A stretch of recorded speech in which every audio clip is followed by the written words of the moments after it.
Hello friends, welcome back. ಅಲ್ಹಮ್ದುಲಿಲ್ಲ, ಇವತ್ತು ಕೂಡ 5ನೇ ರಂಜಾನ್ ಮುಗಿಯಿತು. ಸೊ ಇವತ್ತು ಒಂದು ಸ್ಪೆಷಲ್ ಮಾಡ್ತಿದ್ದೇನೆ. ಡೈಲಿ ಒಂದೊಂದು ಸ್ಪೆಷಲ್ ಮಾಡಲೇಬೇಕು, ವೀಡಿಯೋ ಮಾಡಬೇಕು ಅಂದರೆ. ಸೊ ಇವತ್ತು ಚಿಕನ್ ಕೇಕ್ ಮಾಡ್ತಿದ್ದೇನೆ. ಇದೇನಪ್ಪ ಚಿಕನ್ ಕೇಕ್ ಅಂತ ಅಂದ್ಕೊಳ್ಬೇಡಿ. ಇವಾಗ ಇನ್ಸ್ಟಾಗ್ರಾಮ್ ಓಪನ್ ಮಾಡಿದರೆ ಸಾಕು, ಬರುವುದೇ ರಂಜಾನ್ ರೆಸಿಪಿ ಅಂತ. ಸೊ ಅದರಲ್ಲಿ ಒಂದು ನೋಡ್ತೇನೆ ನಾನು. ಇವತ್ತು ಅದೇ ಚಿಕನ್ ಕೇಕ್ ಹೇಗೆ ಮಾಡುವ ಅಂತ ನೋಡುವ. ಮೊದಲಿಗೆ ಅದಕ್ಕೋಸ್ಕರ 2 ಮೀಡಿಯಮ್ ಸೈಜಷ್ಟು ಆನಿಯನ್ ತಗೊಂಡಿದ್ದೇನೆ. ಹಾಗೆ ಸ್ವಲ್ಪ ಸಾಲ್ಟ್ ಕೂಡ ಹಾಕ್ಕೊಂಡಿದ್ದೇನೆ. ಅದರೊಟ್ಟಿಗೆ ಸ್ವಲ್ಪ ಮೀಡಿಯಮ್ ಫ್ರೈ ಆದ ನಂತರ ಜಿಂಜರ್ ಗಾರ್ಲಿಕ್ ಪೇಸ್ಟ್ ಇವಿಷ್ಟನ್ನು ಹಾಕ್ಕೊಂಡು ಚೆನ್ನಾಗಿ ಫ್ರೈ ಮಾಡ್ಕೊಳ್ತಿದ್ದೇನೆ.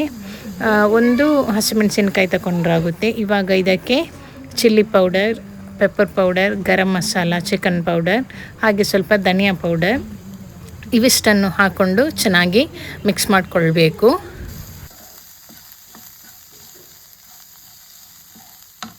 ನಾನು ಆಲ್ರೆಡಿ ಚಿಕನನ್ನು ಬೇಯಿಸ್ಕೊಂಡ್ಬಿಟ್ಟಿದ್ದೆ, ಅದು ವಿಡಿಯೋ ಮಾಡಲಿಲ್ಲ. ಇವಾಗ ನಾನು ಇದಕ್ಕೆ ಆ್ಯಡ್ ಮಾಡಿದ್ದೇನೆ. ಆ್ಯಕ್ಚುಲಿ ಇದಕ್ಕೆ ಗ್ರೈಂಡ್ ಮಾಡಿ ಕ್ರಷ್ ಮಾಡಿ ಹಾಕಲಿಕ್ಕೆ ಚಿಕನ್, ಬಟ್ ನನಗೆ ಆ ಥರ ಆದರೆ ಅಷ್ಟೊಂದು ಇಷ್ಟ ಆಗೋದಿಲ್ಲ. ಸೊ ನಾನು ಹೀಗೆ ಸ್ಮಾಲ್ ಪೀಸ್ ಮಾಡಿ ಕಟ್ ಮಾಡಿ ಹೀಗೆ ಹಾಕ್ಕೊಂಡಿದ್ದೇನೆ. ಇವಾಗ ಇದೆಲ್ಲ ಆಯಿತು. ಸ್ವಲ್ಪ ನಿಮಗೆ ಬೇಕಾಗುವಷ್ಟು ಪೌಡರ್ಗಳನ್ನೆಲ್ಲ ಹಾಕಿ ಫೈನಲ್ ಆಗಿ ಕೊತ್ತಂಬರಿ ಸೊಪ್ಪು ಹಾಕಲೇಬೇಕು. ಎಲ್ಲದಕ್ಕೂ ನಾವು ಕೊತ್ತಂಬರಿ ಸೊಪ್ಪು ಹಾಕ್ತೀವಿ, ಯಾಕಂದರೆ ಅದು ಒಂದು ಟೇಸ್ಟಿಗೆ ಮತ್ತು ಒಳ್ಳೆ ಸ್ಮೆಲ್ಗೆ ಕೂಡ ಆಗ್ತದೆ. ಸೊ ಇದು ನಾನು ಆಲ್ರೆಡಿ ಮಧ್ಯಾಹ್ನನೇ ಮಾಡ್ಕೊಂಡು ಬಿಟ್ಟಿದ್ದೆ, ಇನ್ನು ಸಂಜೆ ಆಗುವಾಗ ರೆಡಿ ಮಾಡುವ ಅಂತ. ಮತ್ತು ಒಂದು ವಿಷಯ ಹೇಳಲೇಬೇಕು, ಏನಂದರೆ ಇವಾಗ ನನ್ನದು ಫೋನಿದ್ದು ಪ್ರಾಬ್ಲಮ್ ಆಗ್ತಿದೆ, ಲಿಂಕ್ ಓಪನ್ ಆಗ್ತಿಲ್ಲ ಅಂತ ಎಲ್ಲರೂ ಹೇಳ್ತಿದ್ದಾರೆ. ನಿಮಗೆ ಆ ಥರ ಆದರೆ ನೀವು ಡೈರೆಕ್ಟಾಗಿ ಯೂಟ್ಯೂಬಲ್ಲಿ ಹೋಗಿ ಸರ್ಚ್ ಮಾಡಿ ನೋಡ್ಬೋದು. ಪದೇ ಪದೇ ಹೇಳ್ತಾನೆ ಇದ್ದೀನಿ ಅದನ್ನು. ಇವಾಗ ಕೇಕ್ ಬ್ಯಾಟರ್ ರೆಡಿ ಮಾಡಬೇಕಲ್ವ. ಸೊ ನಾನು 2 ಎಗ್ ತಗೊಂಡಿದ್ದೇನೆ.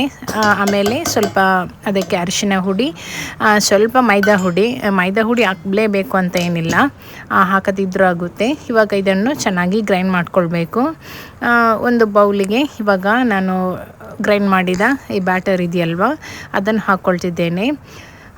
ಸೊ ಇವಾಗ ನಾವು ಫಸ್ಟಿಗೆ ಮಸಾಲ ರೆಡಿ ಮಾಡಿಟ್ಟಿದ್ದೀವಲ್ವ ಅದನ್ನು ಇದಕ್ಕೆ ಮಿಕ್ಸ್ ಮಾಡ್ಕೊಳ್ಬೇಕು. ಆ್ಯಕ್ಚುಲಿ ಇದೇ ಥರ ಇರಾನಿ ಪೌಲೆ ಅಂತ ಒಂದಿದೆ, ಚಿಕನ್ ಪೌಲೆ ಅಂತ ಮಲಯಾಳಮಲ್ಲಿ ಹಾಗೆ ಹೇಳ್ತಾರೆ. ಅದು ಏನಂದರೆ ಫಸ್ಟಿಗೆ ಬ್ಯಾಟರನ್ನು ಹಾಕಿ ಮತ್ತೆ ಅದರ ಮೇಲೆ ಈ ಫಿಲ್ಲಿಂಗನ್ನು ಹಾಕೋದು. ಇದರಲ್ಲಿ ಹಾಗೆ ಅಲ್ಲ, ಒಟ್ಟಿಗೆ ಮಿಕ್ಸ್ ಮಾಡಿ ಖಾಲಿ ಎಗ್ ಮಾತ್ರ ಹಾಕಲಿಕ್ಕೆ, ಆವಾಗ ಚೆನ್ನಾಗಿ ಬರುತ್ತೆ. ಇದೊಂಥರ ಕೇಕ್ ಟೈಪಲ್ಲಿ ಆಗುತ್ತೆ. ಸೊ ನಾನು ಆ್ಯಕ್ಚುಲಿ ಫಸ್ಟಿಗೆ ವಿಡಿಯೋದಲ್ಲಿ 2 ಎಗ್ ಅಂತ ಹೇಳಿದ್ನಲ್ವ, ಮತ್ತು ಅದು ನನಗೆ ಸಾಕಾಗೋದಿಲ್ಲ ಅಂತಾಯಿತು. ಸೊ ನಾನು 3 ಎಗ್ ತಗೊಂಡೆ. ಎಷ್ಟು ನಿಮಗೆ ಬೇಕಾಗ್ತದೆ, ತುಂಬ ಜನರಿದ್ದರೆ ತುಂಬ ಬೇಕಾಗುತ್ತೆ. ಸೊ ನಮಗೆಷ್ಟು ಬೇಕು ಅಷ್ಟನ್ನು ಹಾಕ್ಕೊಂಡಿದ್ದೇನೆ. ಮತ್ತು ಅದರಲ್ಲಿ ಸ್ವಲ್ಪ ಕಾಯಿ ಮೆಣಸೆಲ್ಲ ಇತ್ತು, ಅದನ್ನು ತೆಗೆದೆ. ಯಾಕಂದರೆ ಮನೆಯಲ್ಲಿ ಮಕ್ಕಳು ಇರ್ತಾರಲ್ವ, ಅವರಿಗೆ ಗೊತ್ತಾಗದೆ ಹಾಗೆ ತಿಂದರೆ ಅಂತಾಯಿತು. ಸೊ ಅದನ್ನು ತೆಗೆದು ಹಾಗೆ ಹಾಕ್ಕೊಂಡೆ. ನೋಡ್ಲಿಕ್ಕೆ ಒಂಥರ ಚೆನ್ನಾಗಿ ಕಾಣುತ್ತೆ. ಆ್ಯಕ್ಚುಲಿ ಇದು ತುಂಬ ಅಂದರೆ ತುಂಬ ಸಿಂಪಲ್ ರೆಸಿಪಿ. ಇವಾಗ ಇದನ್ನೆಲ್ಲ ಚೆನ್ನಾಗಿ ಮಿಕ್ಸ್ ಮಾಡ್ಕೊಳ್ಬೇಕು. ಉಪ್ಪು ಮತ್ತು ಖಾರ ಎಲ್ಲ ಕರೆಕ್ಟಾಗಿದ್ದರೆ ತುಂಬ ಚೆನ್ನಾಗಿ ಬರುತ್ತೆ.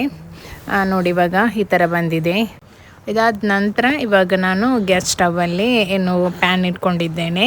ಕೆಳಗೆ ಒಂದು ಹಳೇದು ಒಂದು ಇದಿತ್ತು, ತವ ಇತ್ತು, ಅದನ್ನು ಕೂಡ ಹಾಕ್ಕೊಂಡಿದ್ದೇನೆ. ಯಾಕಂದರೆ ಅದು ಸೀದೋಗಬಾರ್ದಲ್ವ ಅದಕ್ಕೆ. ಸೊ ಹೊಸತು ಇದು ಪ್ಯಾನಲ್ಲಿ ಇದ್ದರೆ ಏನೂ ಆಗಲ್ಲ. ಇವಾಗ ಸ್ವಲ್ಪ ಅದಕ್ಕೆ ಹಾಟ್ ಆದ ನಂತರ ಸ್ವಲ್ಪ ಗೀ ಹಾಕ್ಕೊಂಡಿದ್ದೇನೆ. ಅದು ಕೆಳಗೆ ಹಾಕಿದರೆ ಒಳ್ಳೆಯದು. ಆಮೇಲೆ ಇವಾಗ ನಾನು ರೆಡಿ ಮಾಡಿಕೊಂಡಿದ್ದ ಇದೆಯಲ್ವ, ಬ್ಯಾಟರ್ ಇದೆಯಲ್ವ, ಇದನ್ನು ಕೂಡ ಹಾಕ್ಕೊಳ್ಬೇಕು. ಎಲ್ಲನೂ ಒಂದೇ ಇದರಲ್ಲಿ ಹಾಕಿದರೆ ಒಳ್ಳೆಯದು. ಮತ್ತು ಒಂದು ರೆಸಿಪಿ ನಿಮಗೆ ಗೊತ್ತಿರ್ಬೋದು, ಕಾಯಿ ಪೌಲೆ ಅಂತ, ಬನಾನದ್ದು. ಅದು ಆ್ಯಕ್ಚುಲಿ ಇದೇ ಥರ ಮಾಡೋದು. ಈ ಬ್ಯಾಟರಿಗೆ, ಎಗ್ ಬ್ಯಾಟರಿಗೆ ನಾವು ಈ ಚಿಕನ್ ಫಿಲ್ಲಿಂಗ್ ಹಾಕೋ ಬದಲು ಈ ಬನಾನವನ್ನು ಹಾಕ್ಕೊಳ್ತೇವೆ. ಅದು ಕೂಡ ತುಂಬ ಚೆನ್ನಾಗುತ್ತೆ. ಸ್ವೀಟ್ ಇಷ್ಟ ಇದ್ದವರಿಗೆ ಅದು ಕೂಡ ಇಷ್ಟ ಆಗುತ್ತೆ. ಈ ಸ್ಟೈಲಲ್ಲೂ ಕೂಡ ಮಾಡಿದ್ದೇನೆ. ಇದು ನಾನು ಆ್ಯಕ್ಚುಲಿ ಫಸ್ಟ್ ಟೈಮ್ ಮಾಡ್ತಿರೋದು. ಇವಾಗ ನೋಡಿ, ಒಂದು 20 ಮಿನಿಟ್ಸ್ವರೆಗೂ ಇಟ್ಟರೆ ಒಳ್ಳೆಯದು. ಅದು ಕರೆಕ್ಟಾಗಿ ಬಾಯ್ಲ್ ಆಗಬೇಕು. ಮತ್ತು ಒಂಥರ ಹಾಗೆ ಬಾಯ್ಲ್ ಆಗದಿದ್ದರೆ ಚೆನ್ನಾಗಿ ಬರೋದಿಲ್ಲ. ಮತ್ತು ಎಗ್ ಕೂಡ ಹಾಗೆ ಸ್ಮೆಲ್ ಬರುತ್ತೆ. ಇವಾಗ ನಾನು ಇದಕ್ಕೆ ಆ್ಯಕ್ಚುಲಿ ನನಗೆ ಡೆಕೋರೇಷನ್ಗೆ ಏನಾದರೂ ಇಡಬೇಕಲ್ವಾ ಅಂತ ಮತ್ತೆ ನೆನಪಾದದ್ದು. ಮತ್ತೇನು ಮಾಡಿದೆ ಅಂದರೆ ಸ್ವಲ್ಪ ಕ್ಯಾರೆಟನ್ನು ಹಚ್ಕೊಂಡು ಅದನ್ನು ಮೇಲೆ ಹಾಕಿಬಿಟ್ಟೆ. ಸ್ವಲ್ಪ ಡೆಕೋರೇಷನ್ಗೆ ಇಟ್ಟರೆ ತುಂಬ ಚೆನ್ನಾಗಿ ಕಾಣುತ್ತಲ್ವ ಅಂತ. ಫೈನಲಿ ನಂದು ಚಿಕನ್ ಕೇಕ್ ರೆಡಿಯಾಗಿದೆ. ತುಂಬ ಚೆನ್ನಾಗಿ ಬಂದಿದೆ ಕೂಡ. ಮಕ್ಕಳಿಗೆಲ್ಲ ಇದು ನೋಡಿ ಕೇಕ್ ಹ್ಯಾಪಿ ಬರ್ಡೇ ಅಂತೆಲ್ಲ ಹೇಳ್ತಿದ್ರು, ಬಟ್ ತಿನ್ನೋರೊಬ್ಬರು ಇಲ್ಲ. ಸೊ ಫೈನಲಿ ಇವಾಗ ಇದನ್ನೆಲ್ಲ ಕಟ್ ಮಾಡಿ ಹಾಗೆ ಇಟ್ಟಿದ್ದೇನೆ. ನೀವು ಕೂಡ ಟ್ರೈ ಮಾಡಿ. ಯಾವಾಗಲೂ ಸಿಹಿ ಕೇಕೆಲ್ಲ ತಿಂದಿರ್ತೀರಾ, ಈ ಥರ ಒಂದು ಖಾರದ ಕೇಕು ತಿಂದರೆ ಕೂಡ ಒಳ್ಳೆಯದಲ್ವಾ. ಸೊ ಇದಿಷ್ಟು ಇವತ್ತಿನ ಸ್ಪೆಷಲ್ ಇವಿಷ್ಟೇ. ಆಮೇಲೆ ನಿನ್ನೆದ್ದೆಲ್ಲ ಇತ್ತು ಸ್ವಲ್ಪ. ಸೊ ಇವತ್ತಿನ ವಿಡಿಯೋ ನಾನು ಇಲ್ಲಿಗೆ ಎಂಡ್ ಮಾಡ್ತಿದ್ದೇನೆ. ನಿಮಗೆ ಇಷ್ಟ ಆದರೆ ಶೇರ್ ಮಾಡಿ. Until watch my video. Thank you. Bye.